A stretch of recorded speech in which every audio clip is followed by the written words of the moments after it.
Prison survival advice number 6, how to play the system for better food. Before I tell you how to play the system, I'm going to describe what the food was like in the county jail in Phoenix, Arizona, where I was housed.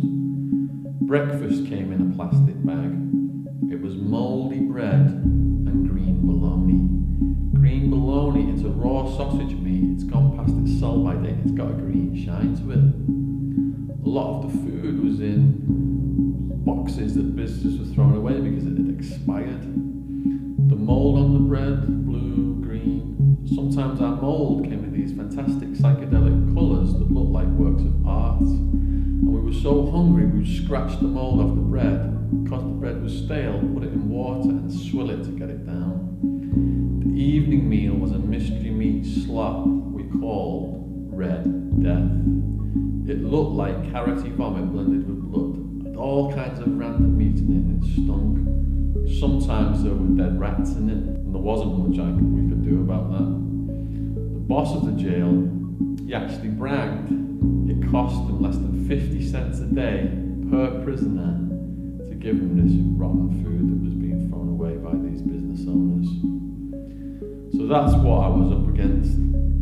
I managed to lose almost 2 stone, which is about 30 pounds, during my unsentence period of 26 months. And that's how long it took me to learn how to play the system to get better food. Once I moved over to the prison system, I knew exactly what to do.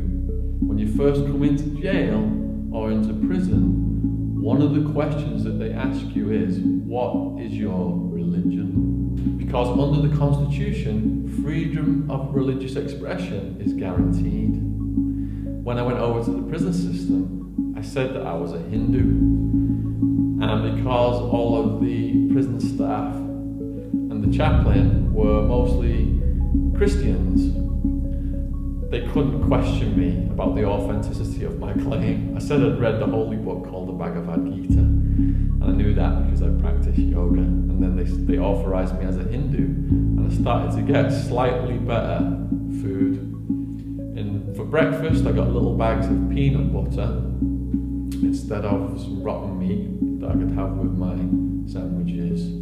But other stuff like beans and rice and stuff like that, a lot more palatable than a mystery meat slop that occasionally had dead rats in it.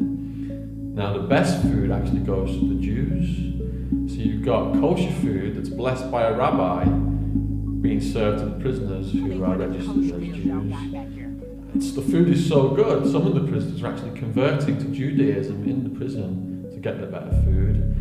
At the line for the kosher food, you've got Mexican Mafia Jews, you've got Italian Mafia Jews, such as Sammy the Bull Gravano's son, Gerard Gravano. You've even got Aryan Brotherhood Jews, who've got pictures of Jews and the swastikas on themselves, Jews that were being gassed in Auschwitz and Birkenau in Nazi Germany in the last century. And these guys are in the queue for the Jewish food.